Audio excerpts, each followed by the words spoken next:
চলতি বছরের এইচএসসি পরীক্ষায় কুমিল্লা শিক্ষা বোর্ডের অধীনে ৮ কলেজে নেই কোনো পরীক্ষার্থী। এর মধ্যে কোনোটিতে একেবারেই শিক্ষার্থী ভর্তি ছিল না, আবার কোনো কলেজে পরীক্ষার জন্য শিক্ষার্থীরা কলেজ রেজিস্ট্রেশন করলেও ফাইনালের জন্য ফর্ম পূরণ করেননি। শিক্ষা বোর্ডের কর্মকর্তারা বলছেন, শিক্ষামন্ত্রীর নির্দেশনায় মানহীন প্রতিষ্ঠানগুলোকে পর্যবেক্ষণ করে ব্যবস্থা নেওয়া শুরু হয়েছে। আগামীকাল শুরু হচ্ছে এইচএসসি ও সমমান পরীক্ষা। কুমিল্লা শিক্ষা বোর্ডের অধীনে ৮ কলেজের কোনো শিক্ষার্থীই পরীক্ষা দিচ্ছে না। এর মধ্যে একটি ২০০০ সালে কুমিল্লার বারুরা উপজেলায় প্রতিষ্ঠিত বেগম জহিরা মহিলা কলেজ। কলেজটির অফিস সহকারী জানান, ৬৫ জন শিক্ষার্থী একাদশ শ্রেণীতে ভর্তি হলেও কেউই পরীক্ষার ফর্ম পূরণ করেনি। শিক্ষার্থীদেরকে অন্য কলেজে ট্রান্সফার দিচ্ছি যে ওখান থেকে তারা পরীক্ষা দিচ্ছে, ঠিক আছে। তার পরিপ্রেক্ষিতে দেখা যাচ্ছে যে এই বছর এসে আমাদের স্টুডেন্ট পরীক্ষা দিতে পারে না। যে ৬৫ জন শিক্ষার্থী আছে তার মধ্যে কেউ পরীক্ষা দিচ্ছে না, ঠিক আছে। রেজিস্ট্রেশন আছে, সবকিছু কমপ্লিট আছে, কিন্তু তারা পরীক্ষা দেবে না।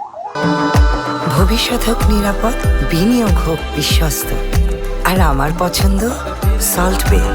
ওয়েলকাম টু সল্ট বে। ভিন্ন চিত্র কুমিল্লার ব্রাহ্মণপাড়া উপজেলার সাইটশালা উচ্চ বিদ্যালয় অ্যান্ড কলেজে। প্রতিষ্ঠানটির স্কুল শাখা সুনামের সাথে চললেও ২০১২ সালে সংযুক্ত হওয়া কলেজ শাখা সফলতার মুখ দেখেনি। এবছর এই কলেজ থেকে ১০ জন শিক্ষার্থী দ্বাদশ শ্রেণীতে রেজিস্ট্রেশন করলেও এইচএসসি পরীক্ষার জন্য ফর্ম পূরণের যোগ্যতা অর্জন করতে পারেনি।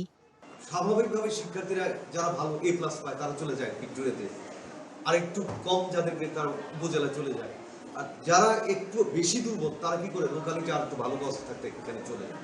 এই প্রবণতা কিন্তু উচ্চ মাধ্যমিক স্তরের বাচ্চাদের প্রবণতাতে থাকে। এককভাবে কলেজের একটা অংশ তৈরি করতে পারে, তাহলে ইনশাআল্লাহ সুষ্ঠু তদন্ত সাপেক্ষে যদি তারা সরকারের কাছ থেকে কোনো অনুদান পায় বা এমপিওভুক্ত হয়, তাহলে তাদের প্রতিষ্ঠান অবিলম্বে বন্ধ করে দেওয়া উচিত, অথবা তাদেরকে সতর্কবাণী করে দেওয়া উচিত। শুধু শিক্ষকের বেতন দেওয়ার জন্য বা শিক্ষকদের আর্থিক ভরণ-পোষণের জন্য, বরঞ্চ এটা করা যেতে পারে এই সমস্ত শিক্ষকদেরকে অন্য কোনো প্রতিষ্ঠানে স্থানান্তর করা যেতে পারে।